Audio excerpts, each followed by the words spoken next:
cobalt and lapis. The entire Badakhshan province is loaded with lapis lazuli. So it's not just lithium, which have just made a headline. But the point is that Afghanistan is a treasure gold mine worth trillions of dollars in any case. And, of course, the location, geography of it. So there has always been scramble for Afghanistan. Why the Soviet Union came into it? It was not just for the geography of it. It was, of course, the natural resources. Then, of course, coming down to the warm waters. Again, the Americans have come in, not just for the natural resources, but other strategic objectives. So, point is, Pakistan will have to take the destiny in its own hand. We destroyed the Soviet Union. We have the capability to defeat and bury the Americans in Afghanistan. And Americans know this. Why? Because their supply line goes through Pakistan. And the very simple fact that now there's a conflict between the American armed forces and their political leadership. We see that it's boiling out now in the public. The laundry is now out. The dirty laundry is being washed. Just quickly, I want to bring you back here, Mr. Hamid, because you were explaining things quite interestingly there. There seems to be now, to put it mildly, a confused Uncle Sam. Neither knows how to end the conflict, neither knows how to continue with it. And now we see these conflicting statements coming out from the US officials. There has got to be a military endgame, and there's also got to be a political endgame. What do you see it is happening now, which is unfolding, particularly within the American ranks? You see, I have fought against the Soviet army in Afghanistan during the 80s. As a volunteer, I was there.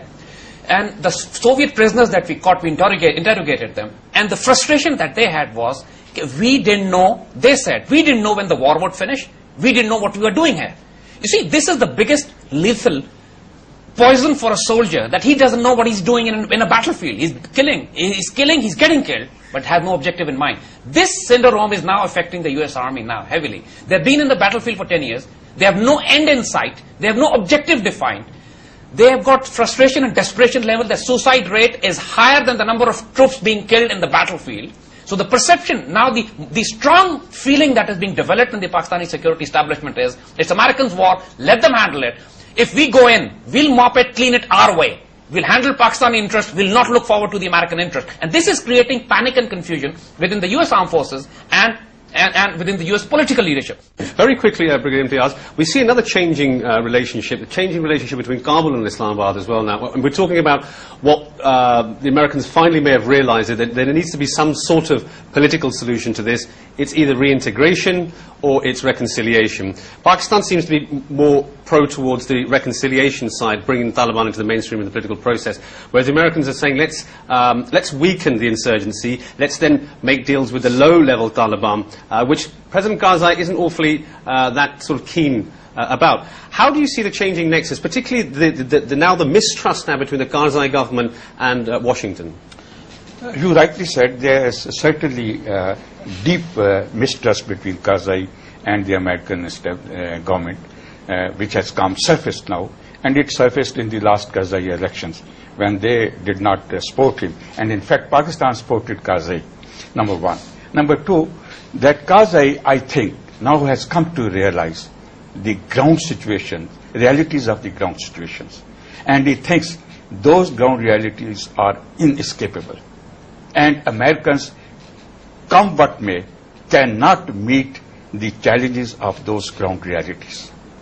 And that's why he feels very strongly that it is the Taliban who, the reconciliation between Taliban and the Afghan setup is an inevitable requirement to hope for a stable peace in Afghanistan.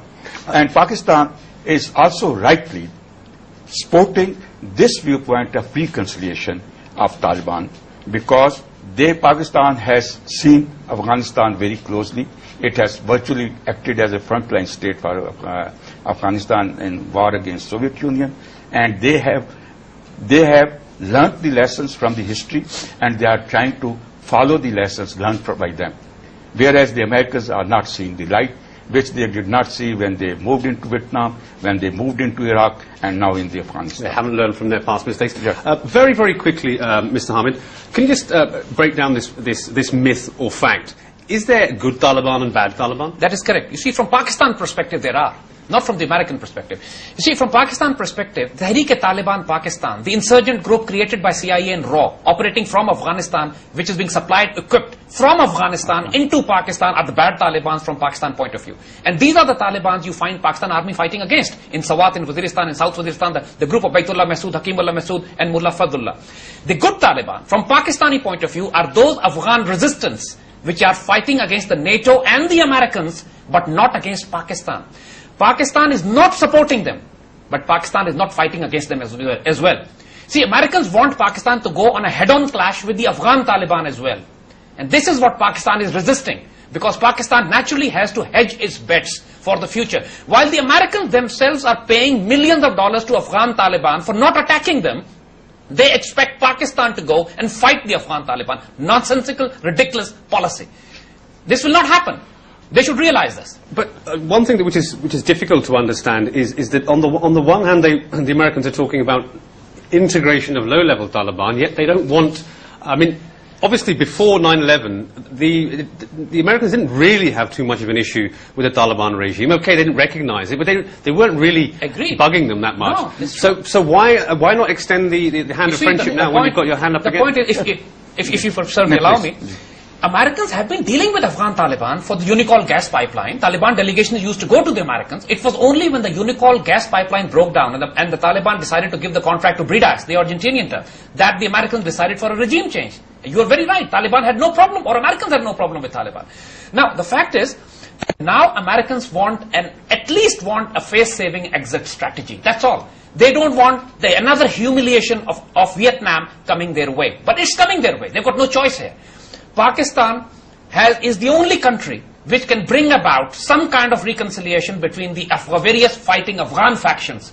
But the Americans themselves have no capability of doing it.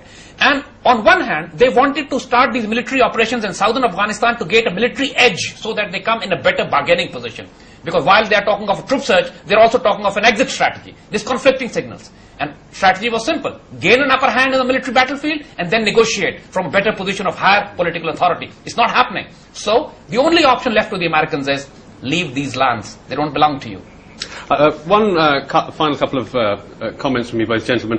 Firstly, Brigadier Imtiaz, how do you see now the so-called Kandahar offensive unfolding? We now know that the troop surge should be complete by August, and that by early fall that they'll be taking on the Taliban in Kandahar. I mean, realistically speaking, if they haven't managed anything in 9 odd years, do they really think that this is going to be the game changer?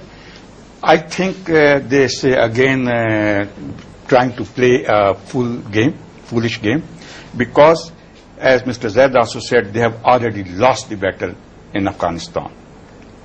And they know very well that they have to go, and only thing their struggle is to have a face-saving device.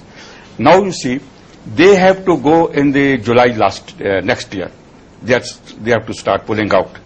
This summer, this operation should have gone. This summer it didn't go.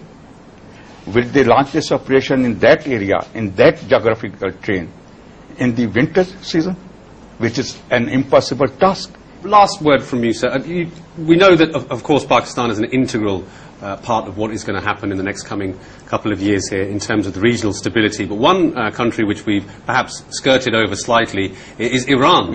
And what Iran's position would be. Can these two Muslim brotherly countries provide a feasible solution to some of the problems and issues? The fact is, there would be no solution without Iran for Pakistan. The Pakistanis have lately been defying the Americans in building bridges with the Iranians, especially in this Jundullah issue, the man who's been caught by the help of the ISI. And then the IP gas pipeline. Again, the Americans are very upset, but Pakistanis are going through it.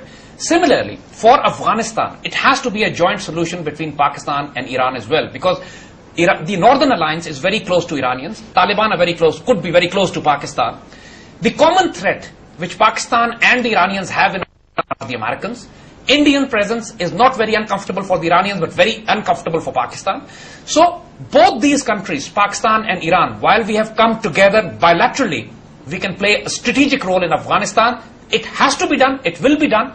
Americans will have to talk not just to Taliban, but also to Pakistan and Iran if they want any face-saving exit, if they want any of the troops to go back. Otherwise, they should learn from the British concept. Only the doctors came out just to report the news. Army is gone. Thank you very much, gentlemen. Of course, this is a war Afghans have never lost, as my guests are telling me, and not in the past and simply not now. And, of course, Pakistan will remain critical for the stability of this region, and also, of course, Iran can play its hand. You've been watching In Focus. Till we meet next time, I'm Adil Saber. Take care.